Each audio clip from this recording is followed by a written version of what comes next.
infinite complacence, people went to and fro the earth about their little affairs, serene in the assurance of their dominion over this small, spinning fragment of solar driftwood, which by chance or design man has inherited out of the dark mystery of time and space.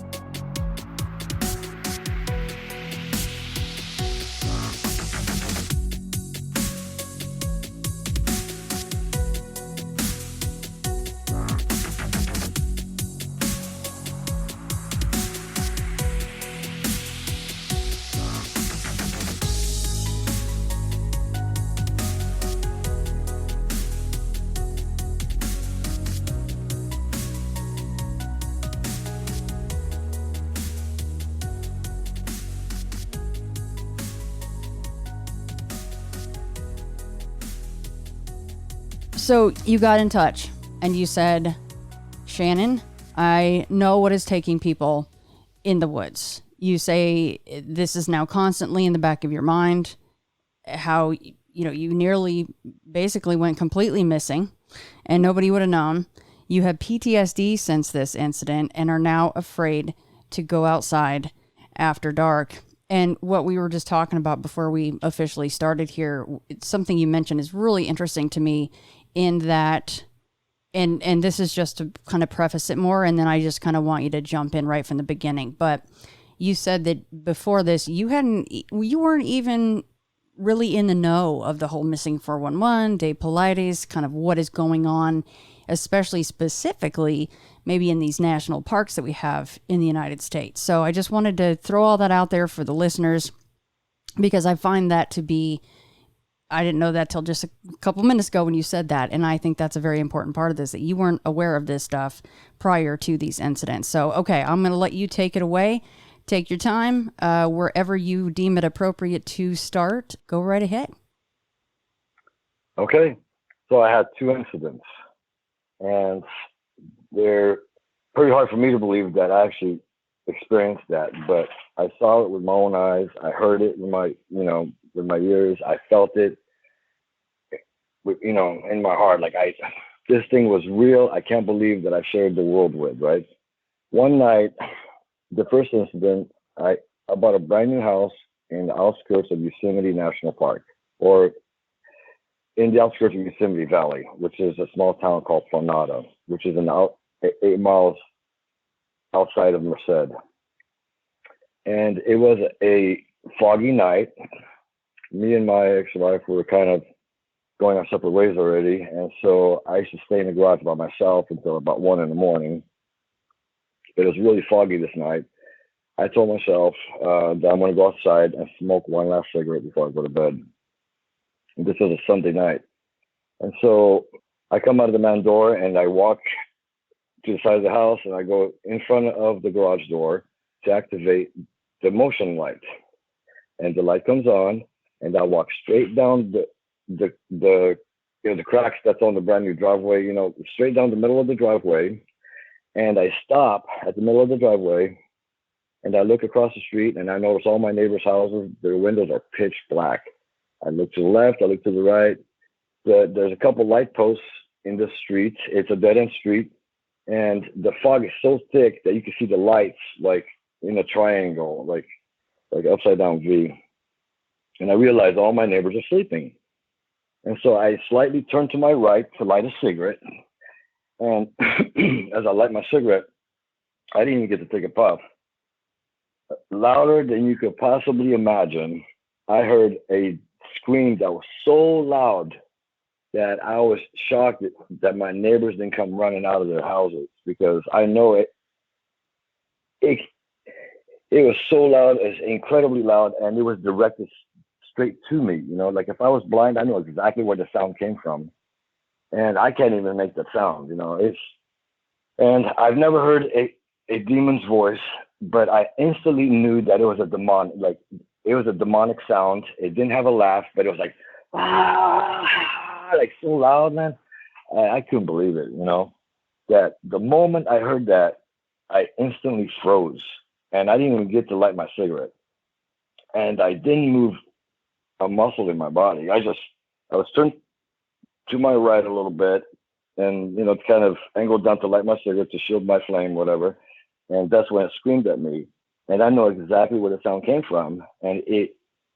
So I froze, and I slowly just moved my eyes to my left, and I tried to look, and I said the F word. I said, like, what the fuck is it? I couldn't believe it. I said it without moving my lips or anything, and man, there was so much meaning. What the hell is that, And I didn't see anything, but I know the sound came from where the air conditioner, that the brand new houses in Granada, they have air conditioners on the roof. And from where the sound came from, it came directly from where the air conditioner was at. So I was thinking, whatever screamed at me is hiding behind the air conditioner. And so I told myself, just turn around and walk back in your house. And I did that. I turned around and I pretended that I didn't hear anything. I don't know why I did this, but I turned around and I walked casually back to my house. But I wanted to run with all, as fast as I wanted to. My hair stood up in the back of my head. I don't know what it was. I didn't see it. And that was really weird. So that was the first incident. The second incident was after my wife left me. And I was riding my mountain bike. I lost my job and all that stuff. But anyways, I was riding down this street called Stanford Avenue. It's the main street in Granada. And I had a Mustang. And I sold it to a guy that had a catering truck. And so it still needed to do some body work on it. So I used to go to his house and stay there kind of late, maybe 1:30, 2 o'clock in the morning, to work on the car, because he brings his catering truck in at around 1 in the morning. So, so I was working on a Mustang there, and he arrived in the catering truck and asked him, I needed a drill bit. He didn't have one. So I'm going to all detail. I'm not adding anything to it or taking away from it. I'm telling you exactly what happened. And he didn't have the drill bit. So I told him, okay, I have one. So I got on my mountain bike. I drove to my house, which is about 5 blocks away. And I pedaled there, opened the garage, got the drill bit, and I pedaled on the way back. On the way back, it's about 1 to 1:30 in the morning. I'm on the middle of the street. It's a 2-lane street, and it's got some old houses, on either side, and some big tall trees, maybe 3-4 houses. As I'm pedaling my bike, all of a sudden I hear like this rustle, like on the tree behind me, on my left side of the street. But it's pretty far back there. And I heard like all these branches move. And man, whatever it was, it jumped from the tree way back there. And it landed on the tree right next to me, about 10 feet to my left. It landed on that tree so hard that the whole tree, I thought it was going to snap at the base, man. It took that tree and the limbs, it hit the ground. I mean, and I have pictures of those trees, and I'd be more than happy to send them to you. That tree, like, so if you were to take a branch and you pull that branch until it gets harder and harder, the harder it is to pull, the slower you're going to, go. So the same thing with the tree. When he landed on that tree, and he landed so hard that tree went like that, and it went kind of fast, then into slow motion, almost hit the ground. Branches did touch the ground, and then swung back violently, back and forth, left and right, Is it okay to tell you exactly what I said, even if it's a bad word? Because I want to be honest, exactly what I... No, go for it. Okay. So, as the tree swinging back and forth, like that violently, and all the trees had leaves on them still, so it was in the summertime. The stars were out and everything. And as the tree swinging right beside me and stuff, as I'm pedaling, I'm like, damn, that's a big fucking bird, man. I couldn't believe it. I was riding my bike, and that's the first thing in my mind, because I've never been interested in horror movies, or believed in, all this creature stuff. I was never into that stuff. And so as I was pedaling, I'm thinking, okay, the biggest bird in the world is an ostrich. So as I'm traveling down the road, there's a tree slowly coming to a stop. I'm still traveling. And I'm thinking, the biggest bird in the world is an ostrich. but it doesn't fly. But this thing was about as big as an ostrich. And so as I'm traveling, and I realized that I'm actually more tuned now to see if I hear anything moving in the back, if I hear any branches moving from the tree that it just landed on. And sure enough, and I told myself that if I hear that, I'm going to turn my head like real fast to my left, and so that way I could try to see like what it is. This thing, man, I heard the rustle, on the tree back there, and I turned my head real quick like that. It was already too late. This thing timed exactly where it was going to land. As I'm traveling down the road, there's another tree 2-3 houses down, and it waited until I was perfectly parallel with that tree, which is about 10 feet away to my left, perfectly parallel by the time it landed. So it was like intelligent enough to jump and strong enough. It jumped so far, it was no person can do that or animal, it's unbelievable. And I turned my head real quick like that, and I just got a glimpse of a shadow going across the house, but I didn't get to see what it was. But it landed on that tree so hard again. Boom, it took that tree, and this is a tall tree. I'm saying maybe 25, I'd say about 25, 30 feet tall at least, or more. I have pictures of it, and it took that tree and did the same exact thing. And there's a tree almost like on the side, like I thought it was going to snap at the base, and it swung back again violently left and right. And I got a glimpse of the shadow, and it looked like it had like 4 extremities, like 2 arms and 2 legs. It was so quick, but for some reason, that's what it looked like to me. And so I started thinking, I was still confused. I wasn't scared yet. I'm like, is it a monkey? As I'm paddling down the street, I'm thinking, is it a monkey? And then I'm like, is it a panther? I don't know why I thought of a panther, because it's black and, maybe panthers go in trees. And then I said, is it a kangaroo? So I'm really confused, And I realized kangaroos, I've never seen a kangaroo live, but I know they jump only about 25 feet because I watched Animal Planet, And I realized kangaroos don't jump that far. So I'm still not afraid, and I continue pedaling. And then the third time it jumped, I turned my head. I was trying to be quicker and I saw, I don't know, for some reason, it's hard to describe, but all I remember seeing is like these long legs, and it had like the knees like backwards.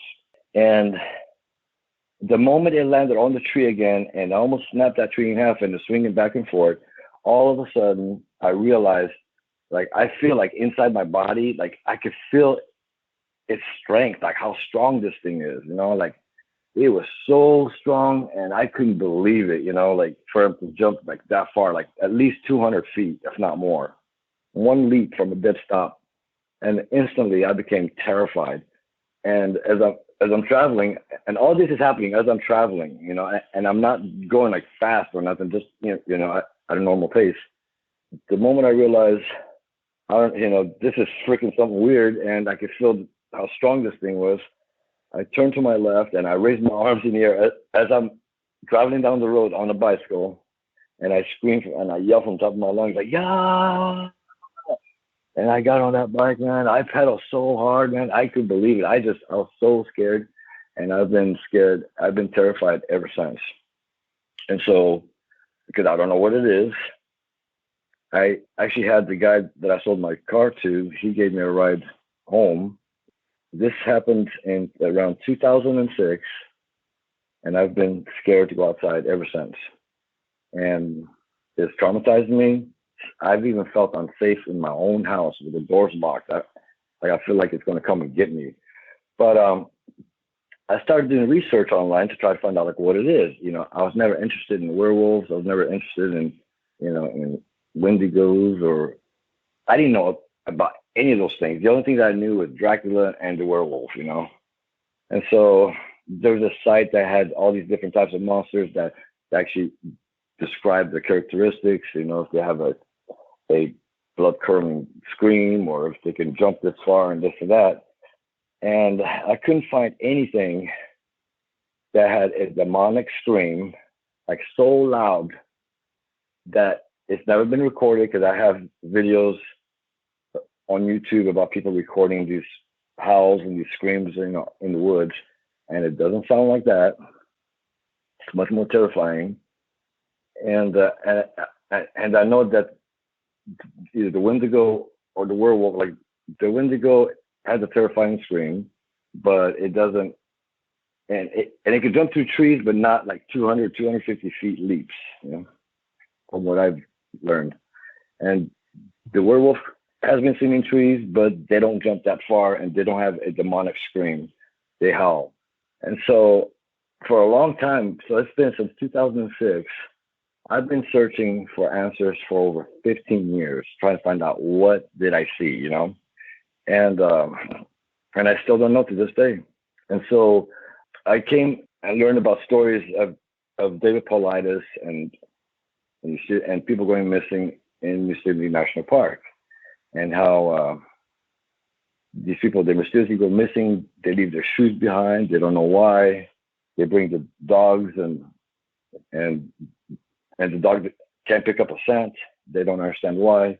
And there's hundreds of searches like that where the dogs don't pick up a scent, and they don't hear the person that gone missing screaming or anything like that, like if it's been taken by something. If they find the body days, weeks, or months later, if they ever find it, there's articles of clothing that's put on backwards, and I try to figure out like why. But then, I was thinking, if this thing was, instead of landing on the tree, he could have pounced on me and picked me up off my bike. Just smashed me on the ground and picked me up like so fast that I would have left my shoes behind, and no one would have ever seen me, I would have been gone. By the time anyone realized that I was missing, I would have been miles away, Then I asked, okay, so how come they can't find a scent? Well, because what I witnessed, it wasn't on the ground, it was on the tree. So I'm guessing the scent is not on the ground, the scent's on the tree where all these people go missing, especially in Yosemite. Then, they ask, well, how come the people don't scream, or how come no one hears the person scream or yell or anything like that? And I was thinking, well, if that thing was to grab me and pick me up, it'll probably take me a couple minutes to try to figure out what's going on. I'd be confused, if anything. I'll probably turn into a vegetable, trying to realize, that there's a beast carrying me off. Or because it's so strong, it probably has the strength of 100 men, it'll pick up Schwarzenegger with one hand and squeeze him like a rag doll, Schwarzenegger can be the strongest man on earth. Oh man, I don't know. I wish that never happened to me. But so I'm thinking, okay, the people can't scream because if it picks you up real fast and grabs you, you're not going to be able to breathe, and therefore you're not going to be able to scream. So then, how come they find, or if they found the person, they have the shirt on backwards or coat or whatever? And I'm thinking, okay, if this thing was to carry me off and it jumped through trees and ran and all that, I'd be getting tossed around a little, because it has a hold of me, and I'll probably be swinging everywhere. By the time he gets above the tree line somewhere, because they find bodies above the tree line and all that of people that have gone missing. And I'm thinking that's a good advantage point. But the reason that the shirt's on backwards is because of tossing around while the creature is carrying you off, jumping these incredible distances. Clothes is going to probably come off, So then after the creature is curious, or after the creature's far enough where it can stop and be curious, then he tries to put on the clothing back, on the person, and then it goes on backwards. That's what I'm thinking, But there's something that people don't realize. All these researchers, many of the people that are found, it could be the bodies, it could be the remains of the people that have gone missing at the base of a tree. If you go, I went online and I spent about a half an hour, and I found about 12 to 15 different cases where they found the body or remains of the body at the base of a tree. And so I spoke with SAR, and they told me, well, the reason is because they had a program that if you get lost in the forest, you're supposed to stay where you are and hug a tree. And I'm thinking, okay, well, if I was lost in the forest, the last thing I'm going to do is hug a tree, because it's going to be freezing at night. And every place that they find the body, they never find any makeshift shelter, a hole in the ground or branches or anything. So I'm thinking, okay, how come it's at the base of a tree? And so I'm thinking, okay, if this creature, it has you, He has to be at the center of a tree, and he's got you, and you're dead already. And he doesn't want to eat you. It just wants to get rid of you. The easiest way to do that is to extend you, is to extend its arm and drop you and you fall at the base of a tree. Obviously a forest has a lot of trees, so there's a pretty good chance you're going to be at the base of the tree, but it's just kind of weird. So I think I may be the only surviving witness of something that could be responsible for taking people in Yosemite National Park. This thing is so terrifying that I don't think anyone who has an encounter with it doesn't survive. I don't know why I survived. Anyways, I can't believe that I shared this world with crazy things like that. I'm not crazy. I know what I saw, and I wish I didn't. So anyways. Oh, yeah, you're right. I haven't quite heard anything like that. The 200-foot jumps it's making and all of that, I'm just trying to process all that and parcel it out. But I do want to say right off the bat, what you said about the tree situation is extremely interesting. There is a case, I don't know if you've come across this one.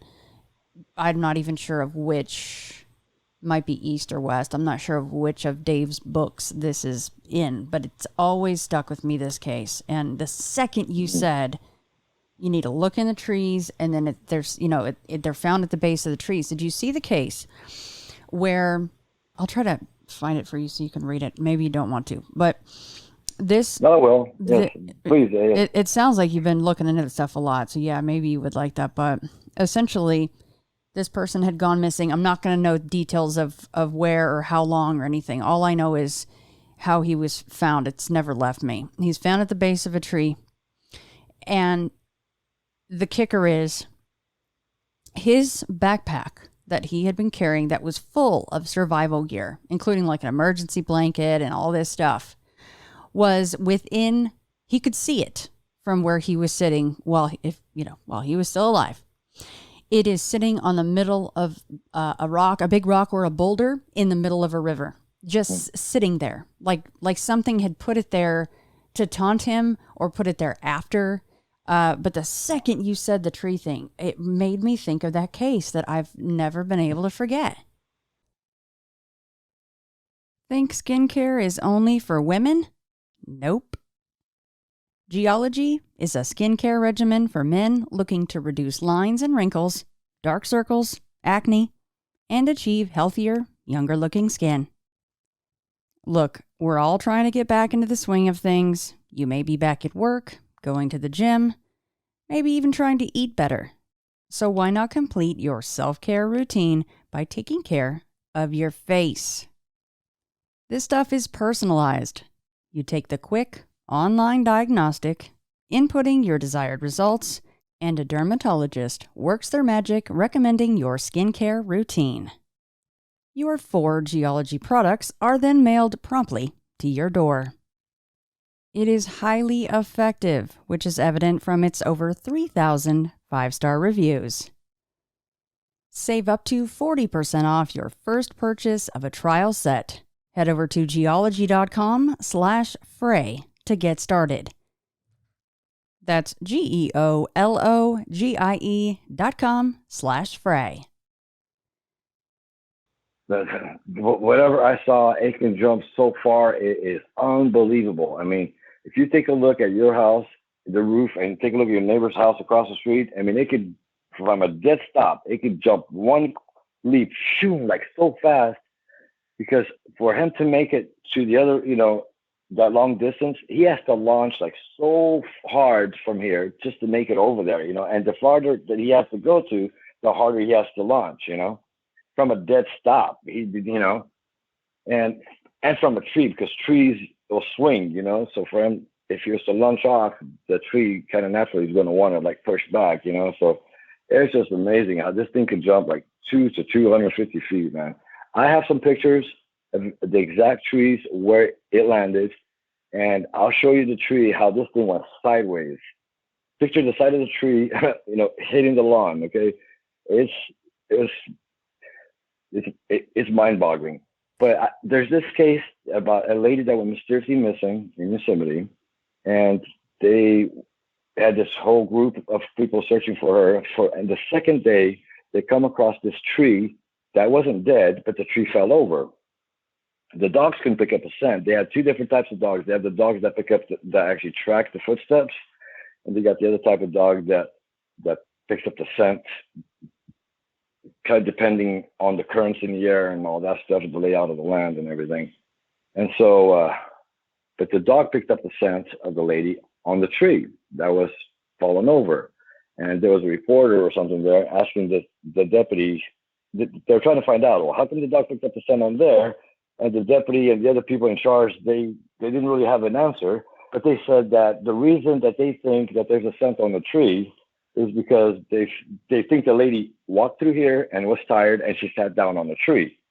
And I'm thinking, if that was true, then the dogs, they should have picked up on the scent of the lady walking through there, you know, Right. But they didn't do that. They just, and that's a real case that I read, which I probably can't find right now. I mean, I'm sure I could find it, but I just don't know how long it's going to take me to, to try to find it. But I read that. And so there's something out there. If this thing is on the trees, like, what are you going to do? You know, cut all these trees down to pick up the scent on this one tree, and then you have to cut another 20, 30 trees down to find the scent on the other tree. So it's like an impossible, and no one's going to believe you. No one's going to believe that there's a beast that's jumping from this tree, that's hunting people. And God said that the devil is on earth like a roaring lion to see who he may devour next. I mean, it's not a figure of speech, especially if you believe in God. But, I think I saw the devil incarnated. There's some pretty terrifying things out there, but whatever this thing is, I mean, it has never been identified as far as I'm concerned. So the shape and form of this thing, you mentioned it's dark, like you just kind of saw a shadow. Did you see any hint of fur? You saw the legs, long legs, and then the backwards knees, which is a terrifying thing to see, I'm sure. This any hint thing of fur? was so fast. By the time I turned my head, he is already slamming on the tree. Like, if it was a human body, it would break every bone in our bodies. Man, this thing landed on that tree like it crashed in that tree, like if it was a car going 30 miles an hour. It hit that tree so freaking hard, man. It took that tree and it bent it, and so it was so quick, And I apologize for interrupting you. And after I finish talking to you, if it's okay, I'm going to send you a few pictures of the actual trees and also the house that I used to live in and the house where I saw or heard the scream from, which I didn't see. But there's something terrifying out there. You do not want to go out in the woods. Planada is considered, the outskirts of Yosemite Valley. There's no woods there. And they have a lot of almond orchards, but it's not that far from, it's off of Highway 140, which you can see the Yosemite National.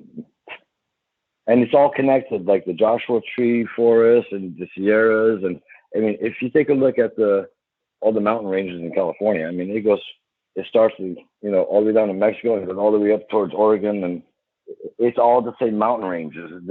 It's just, they're all named differently, like in sections and stuff. They divide it all up.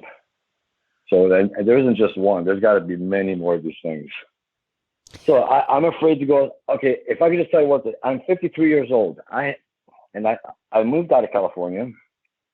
I have a garage that's separated from my house by 4 or 5 feet at the most. I can open my kitchen door to the backyard and go into my garage. I like to work on my car in there. I carry my gun with me today. At night, if I have to go from my house to the garage, which is only 4 or 5 feet difference, it scares me. I have to carry my gun, and I know my gun's not going to do nothing, but I'm terrified just to walk, especially after midnight. I don't want to put a foot outside. I'm terrified. I have PTSD. I don't know. I think it's going to come back again. No one believes me, but God's my witness, man. If I'm lying, man, just God could throw me in hell and let me burn there for eternity, I mean, people have to believe me. Like, there's some crazy stuff out there. We share this world with something that's unbelievable. It's unbelievable. Did you get any sense of fur being on that thing or hair at all? It was so fast. All I felt was how strong it was. Yeah. I don't know how it made. I don't know how I was able to feel that, but it made me feel or realize how strong it was, or just in my heart, I just finally realized after the third jump, like for this thing to jump that far, I mean, it has to be incredibly strong. There's no, and I was always interested in Animal Planet and birds and animals, and so I know a lot about the animal kingdom, you know. And this isn't part of that. This is something not supposed to be here. You mentioned that the trees were somewhere probably hovering around 25 feet tall. Can you guess the diameter of the trees for it to be able to bend them the way that you were saying? Just seems astonishing. Yes, and it's 25 feet. Let's see, 25 feet. It has to be more. It's a good. I want to send you a picture. Yeah, if you could, that would be awesome. Right, yeah, please do. Please do. And I won't share the picture of your house. Would it be okay to share the picture of the trees with the listeners? Sure, of course. Okay, cool. Now, there's a place on that street that is missing one of these trees. Mm-hmm. Okay, either they cut it down or something. But I know the exact tree where it jumped from and the tree that it landed. It actually landed on the first tree that it landed. It was actually a friend of mine's house, and or an acquaintance, because I only lived there for a couple of years. And you'll see the size of the tree. I mean, obviously it's grown some since I left there, 2006. Some trees grow faster than others, but so it's a little bit bigger than what it was, but it's still a tall tree, probably a average maple tree, you know, not the tall, the super, because I'm sure there's more than one maple tree type. The trunk must have been the size. It was a big tree. I couldn't believe it. It didn't snap in half at the base. I was looking at the base and my jaw was like grinching, like, oh my God, like I couldn't believe this tree was going to snap, and it didn't snap. Like a rubber band and stuff. It went, it went to the right real fast, and then it went slower, and then it went back, and it started swinging violently left to right, you know. Well, damn. It obviously travels that way a lot. I mean, it seemed very comfortable in what it was doing. Yeah, definitely. It absolutely. I realized that, but I never put it in words like you have right now.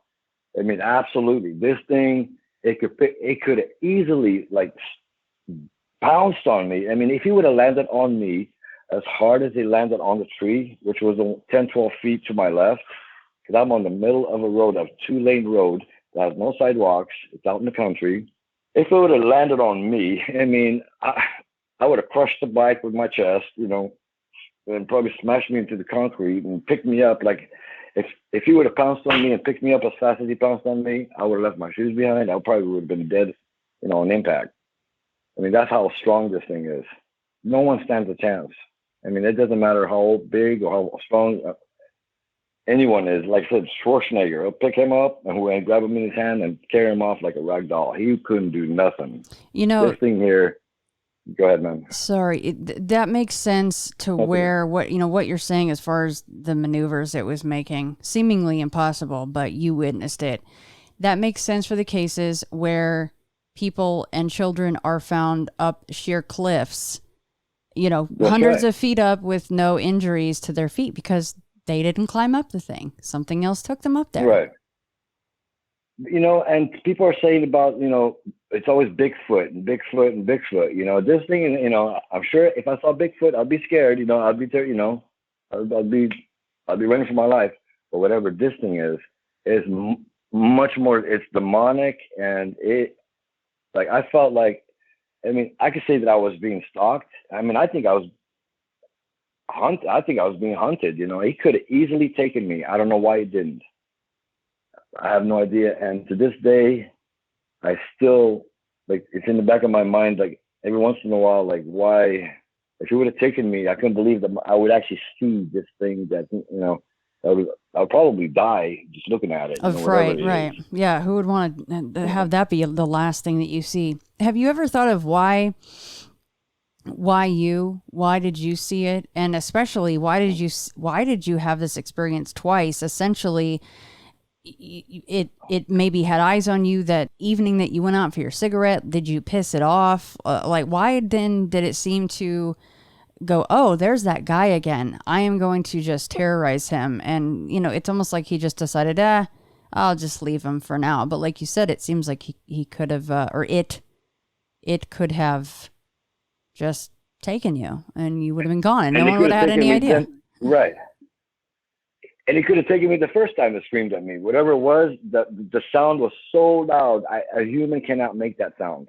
If you paid me $1 million, can you please do the best you can? I mean, I couldn't even come close to it. It's the most horrific, terrifying sound, and demonic. I mean, I've never heard of a demon sound, but I think it's built into us, humans, that if we were to hear a demonic sound, it's programmed that we instantly recognize it. You know what I mean?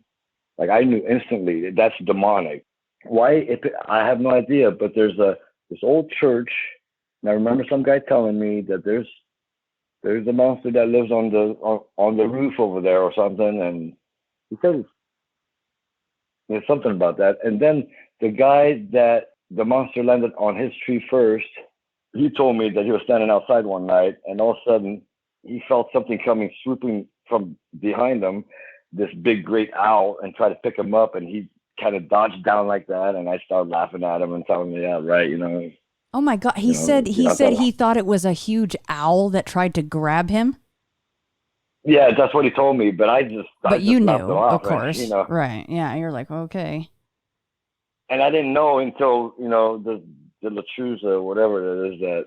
But he said it was a big gal that was going to try to pick him up and carry him off, and I'm like, and I just laughed my ass off, man. I couldn't believe it. He told me something like that. Was that before your experiences or after? Oh yeah, this is way before. Yeah, this is before my experience. I only lived there about 2.5, 3 years, and that was it.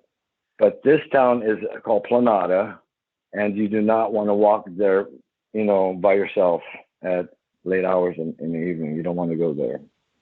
Whatever it is, it probably still, it's still frequent there. Also, during that time, I'm doing all this research, trying to find out what it is, because I'm still confused. I still don't know what it is. There was a report, or there was a news thing about bees going missing in Merced, like all the beehives. Like, the farmer would come out and he would notice, and he would see the beehives are all healthy and everything. And I guess you need 2 beehives for every acre or something to pollinate all the almond trees and everything, because there's a lot of almond orchards there. There was a mystery where a lot of the bees started dying off. Like, the farmer would come back to check on the bees on the following day, and all the bees would be gone out of the hives, and there'll just be a couple of the small baby bee bodies on the floor, on the ground. And so the scientists were trying to figure out why these bees are dying. So they came out with they call it the bee death syndrome, which bees, they feel like they're going to die and they leave their hive. I'm thinking, well, guess what? Bees, they all go to their hive after sundown. Maybe what I saw is, eating all the bees and honey and everything. And by the time, who knows? I mean, I have no idea, but that crossed my mind. I thought that whatever I saw is also responsible for eating all the beehives or all the bees in the hives. But that's probably kind of ridiculous, but, Well, or maybe it's presence alone, just it being in the same area as these bees, or if they have them, I don't know if they have them in trees or in hives, in those boxes, but maybe just it's, I don't know, presence alone would do such a thing. Now, can we go back really quickly to what was the guy saying about there's a monster that lives on the roof of a church? He told me something. There's a little abandoned church that's on the corner of Stanford, which is about a block away from where the first tree that he jumped from. And he told me something. It was this Mexican guy, and he told me something like, there's like a creature or something that comes out at night, and that's because it has the church has a pointing thing that has like a window on top or something. And he told me that something lived up there. And I didn't believe him either. And I still don't know. Maybe that, Maybe he I didn't had the believe same in it. experience, and that's where he got the sense that, like you said, you thought it was behind the air conditioner on the roof. Maybe he had the same kind of experience but didn't see it and thought that it was up there in that steeple or something. Right, or something like that. But I mean, I didn't believe it, I mean, but I never had a problem going out at night. I used to walk to go to to the store to go buy something, and if I had to walk 2 blocks in the dark, with a couple street lights, I would go. I mean, I don't like to be in the dark really, but I wouldn't be like terrified. I mean, I won't. I will not step foot outside now. I don't care if it's. I'll go in my front yard, but I'll come. But I'm looking at the roof. I mean, I'm aware of my surroundings constantly, and I'm terrified to see it again. So. Well, that's really striking that you feel like you'd need to carry a gun even to go that 4 or 5 feet from your house to your garage. And not that I can blame you. That's horrifying. I'll take a picture of the distance too, and I'll send that with all the trees so that we can see how far I have to travel between the back of the door that leads to the backyard and to the garage. And yeah, if I leave the garage, I mean, I look straight up on the roof and then I cross and I get the freaking heebie-jeebies, man. I get goosebumps just like trying to get into my house just from 4 feet away or 5 feet away. I mean, it's ridiculous, but it's really, I'm scared, I've been scared since this happened 15 years ago. So. Well, and really, especially that obviously the second incident with all the tree jumping and the dramatics that it was going through to make sure that you didn't see a whole lot of it, but you saw what it was capable of. It's like it was making sure that you saw that. You're going, the entire tree is bending over and it just jumped 200 feet. That's impossible. Right. And you get to hear the rustle in the tree behind, and you try to turn your head as fast as you can. And by the time you turn, I mean, he's already landed on the tree next to you. And there's a crash. Like he lands on that, like crashes on that thing hard, man. That tree just, it bends that tree like it was nothing. And this thing, I'm talking about, the trunk is like, I mean, bigger than my hand if I stretched out my fingers. And I'd say, you have a chance to look at the tree, and it's a little bit bigger. It wasn't half the size that's on the picture. Picture it about 3/4 of the size. I mean, the fact the neighbor, also the whole neighbor with the owl that was going to carry him off. I mean, that's not a normal thing that owls do. Owls know they can't carry off people. I don't. Right. That's just so odd to me that he said that. But to him, he's probably like, what the hell else would it be, right? I mean, like you said, you thought of an ostrich, but they don't fly, so that nixed that. But he must have saw something really strange, and maybe that's just his mind's way of coping, saying an owl tried to carry him off. Right. Well, I said an ostrich because this thing was about as heavy as an ostrich to make that tree, to slam on that tree to make it bend like that, And no, that was just ostriches don't fly. That was just your mind trying to clamor for an explanation, which is very normal. Who could blame you? I mean, especially since you're out and it's dark and you're alone and you have this whatever the hell it is following you. Was there any other weirdness in the area, anything at all besides the owl and the monster at the church? Yes. There was actually, and for some reason, I don't know if this had anything to do with it, but the night before, or a couple nights before, there's this guy that has a daughter, and he owns a little store in that little town. And I was talking to him, and he had his laptop, and he's telling me, look, I guess he was videotaping out in the field or something because there's a lot of open fields there, It's a little tiny town. I don't know how many people are there, 2,000 people or something. And he's pointing to the screen and telling me, "Did you see that? That's a UFO right there. It's a UFO." And I'm looking, and it's like I didn't see that. I recently had LASIK surgery, but still, I should be able to see. He was pointing out to the screen, and I'm as close to the screen as I could be, and I still couldn't see what he was seeing. He was assured that there was a UFO that he was filming out in the field out there with some lights or whatever, but I didn't see it. But he swore up and down there was a UFO. So there are other people that are experiencing something. I mean, and not that you can put your finger on exactly what it was, but to the best of your ability and what you've heard and saw, you really do feel like this is something demonic. They absolutely. I mean, this thing is the sound. Oh my God! I mean, humans. I don't think I. You go. The sound is so loud. I mean, I was shocked. Like none of my neighbors came running out. I could believe instantly froze, and and I'm kind of turned to my right a little bit. I was facing the neighbor's house across the street, but then I turned a little bit to light my cigarette. At the moment I turned to light my cigarette, that thing like screamed so loud. I mean, directly at me. Like if I was blind, I'd know exactly where the sound came from because it was so loud and so directed to me. And it was demonic, man. Like, and yeah, I instantly froze. I couldn't move. All I did was turn my eyes real slow and said, "What the fuck is that?" Like, excuse my language, but I said it with about 10 times more meaning than that, but without moving my lips or nothing, just completely still. Like, so much meaning to say just those words, man. Like, and slowly turn my eyes to see what it is. I mean, that's never happened to me my whole life. I've never expected that stuff to happen to me, and I wish it didn't. But now I worry for other people. Like my mother lives in kind of remote area. She's kind of elderly, and there's woods nearby, and I'm afraid for her.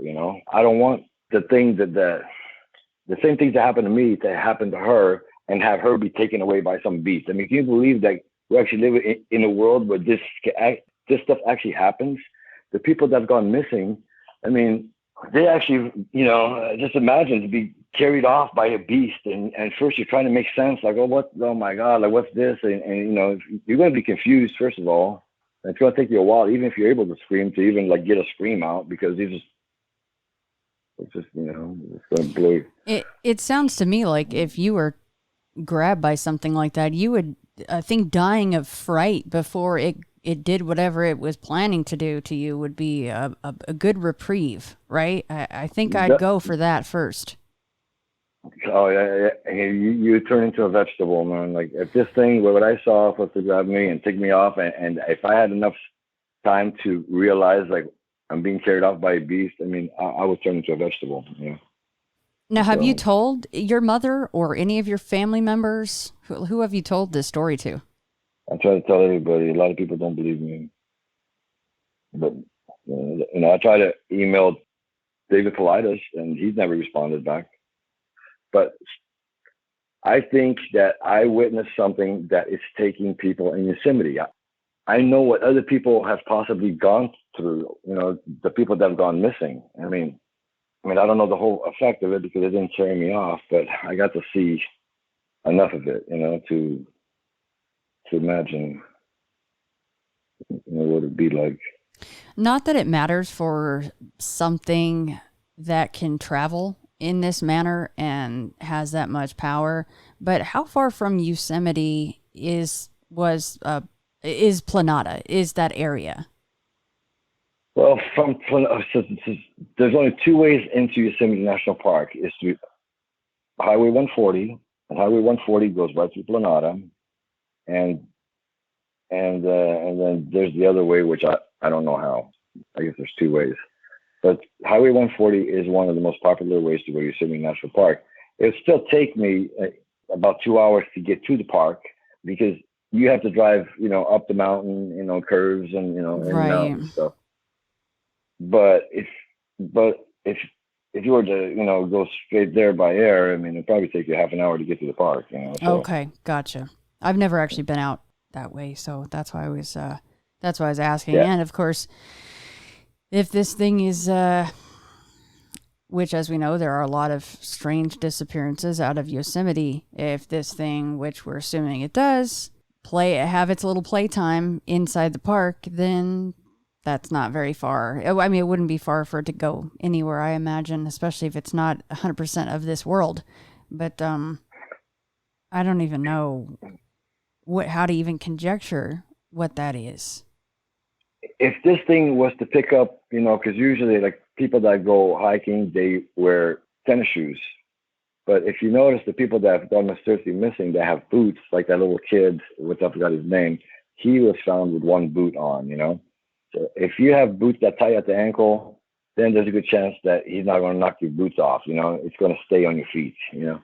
But just imagine if this thing like grabs you so quick, shoom, that you can't breathe, and he leaps one time. I mean, by the time the people realize, turn around, they really can't even hear him land on the tree like 250 feet away or something, you know?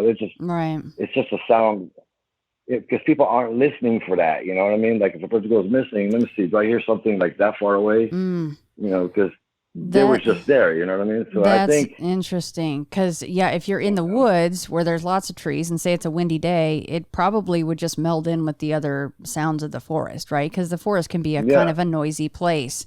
And yeah, and that's another good point, was people that are hiking, they'll go, no, my kid was like literally just over that rise in front of me. And then they're just gone. They're like, no, they were right there. There is no way that a person could have grabbed him or her.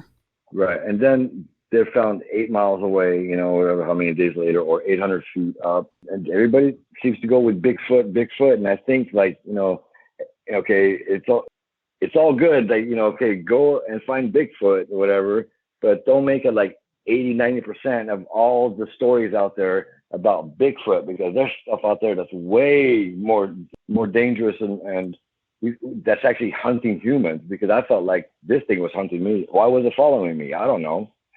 There's another creepy thing is my garage. I was in my garage because my ex-wife, she's already like having an affair and stuff, or I suspected. So I'd go in the garage because it would hurt me, or I'd be sad I couldn't lay next to her, you know, because it would hurt my feelings. So I'll stay in the garage kind of late. My garage door would be closed, but I had the little windows. It's a 2-car garage door, and I had the little windows, you know, on top of the garage door. This thing was across the street, and I was in my garage with my fluorescent lights all lit up. It could have been watching me for who knows how long, you know. I've thought of that. It could have been watching me from across the street, you know, and I had no clue. Because you're saying that you feel like it's demonic, do you feel like, especially with what you just shared about how you were feeling at the time, you know, you were sad, really bummed out about the situation with your wife, which who wouldn't be? Do you think that added to you even having these experiences? Do you think that's why it was maybe attracted to you? Or you just happened to be at the wrong place at the wrong time? I don't know. I mean, for all I know, it could have been her dad that put a curse on me, who, you know, because they're Mexican, and supposedly his aunt in Mexico is a witch or practice witchcraft or whatever. But I don't think so. I mean, it's possible, but I've never had thoughts like that. I've always been a believer of God, you know. I've seen God since God has spoken to me through my heart when I was 8 years old in Portugal, and when I was 10 years old, and then throughout my life a few times. And I wanted to find out if God really existed or not, because I wanted to share it with my mother, because if eternal life existed, or if God existed, that means that she could have eternal life. And so I could tell my mother, so I could tell my brothers, I could tell everybody. That was a mission I had. The most important thing in my life was to find out, does God exist or not? The true living God. And so I always had God in my mind. I never had Satan or the devil or anything like that. I was never interested in horror movies. You know, I was riding my bike. I was thinking about a drill bit. I'm going to take this drill bit and I'm going to do some work. I had nothing in my mind when I'm pedaling, and all of a sudden this thing pops up out of nowhere. Yeah. You know, I have no idea. Yeah. So, and the cigarette thing, as I walked out, I told myself, I'm going to walk outside and have one last cigarette. That's the only thing that was in my mind at that time.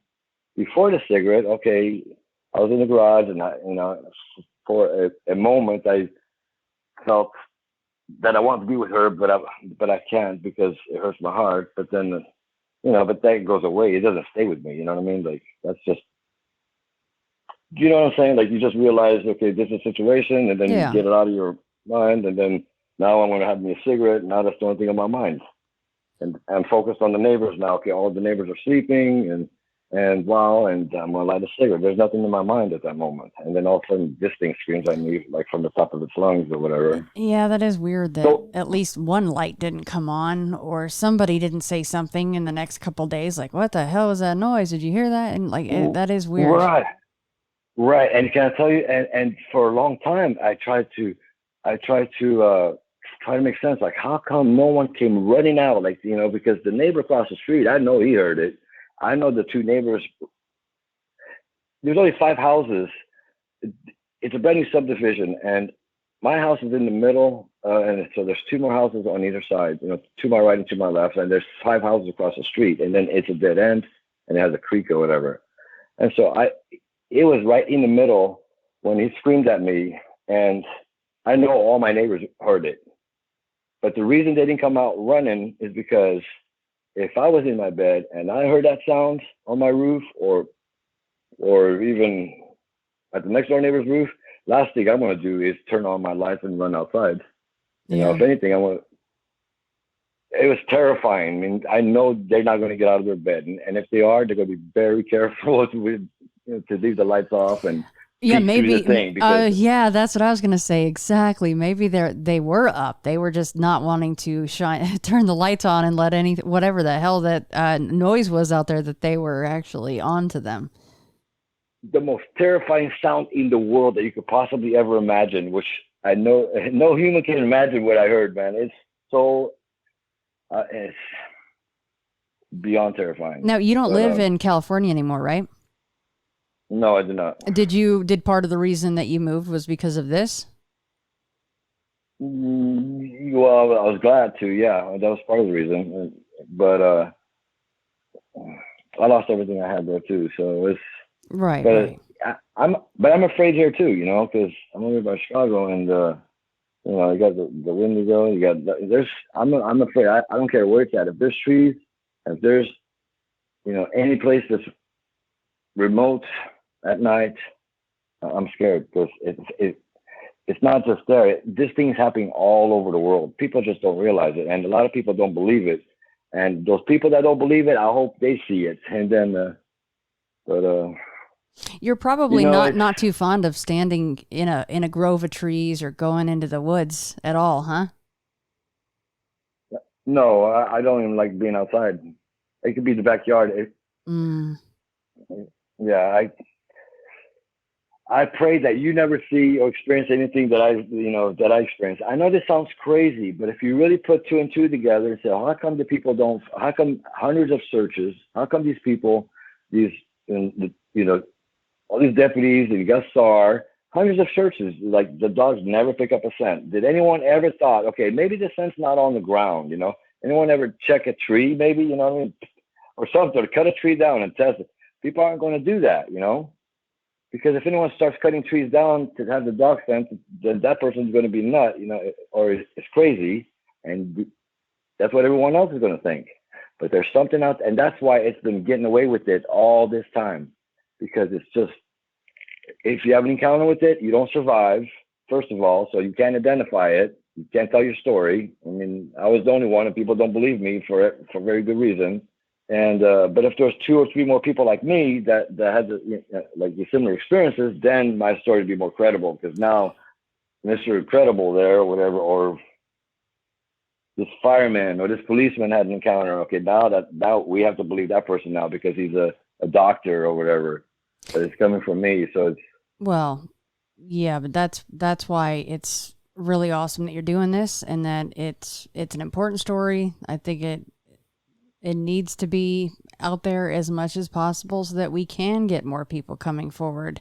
And just like we said in the beginning, you're staying anonymous. I don't blame you. It's totally fine with me. It's totally fine with the listeners. And anybody out there that feels the same way, they're like, are you sure? I want to share my story. It's important, but I don't want to share my identity. That's fine. Just get in touch with me, because what I like is, like usual, I didn't know what was going down in the talk, and the details in this are pretty astonishing. And no, I would never want to experience that. I can't imagine the level of terror and really the humbling aspect of that, just to feel like, well, if this comes over here, I'm done for. I'm screwed. You know, Well, was there anything that we didn't cover, or that I should have asked you that you need to say before we hop off here and finish up? yes, ma'am. There's only one last thing. As I'm pedaling and as fast as I can, I realize that they need to get the military out there. That's the only. They need to get helicopters. They need to get they need to get like 1,000 people out there, 1,000 soldiers with heavily armed, and go after this thing. And I bet you, like, fully armed men would run for their lives if they came face to face with it, or if they even came close to it, like I did. They wouldn't sit there and shoot, man. Maybe they would if there's like maybe 20 of them, but I think most of them start running. So. And that's I'll saying a send you some lot. You're pictures. saying 1,000 people with guns and gear and like straight up operators, the military guys. They'd be like, no, Definitely. we're out of here. Oh, they'd run for their lives. I mean, I mean, what I saw is crazy, man. It's not like my mind, I couldn't register it just like until the third time it jumped. For the first time I was confused, and the second time I was confused. It didn't make sense to me, And then the third time is when, oh my God, and I never want to experience that again as long as I live. It'd be easier for me to just die than to have to go through that again. I mean, because I live in fear, and I'm not I'm not a tough guy, I mean, I handle my own if I need to, I mean, I don't care how big or how bad somebody is, man. Like if I need to protect my mother or anyone that I love, man, ain't no human scares me. But that thing, whatever I saw that thing, man, is just, I hope I never see that again. Well, I'm sorry you're going through all that stress after all these years too. That's nothing that anybody should have to go through. And for you to still feel like you need to be armed to go 4 feet from your house to your garage is terrible.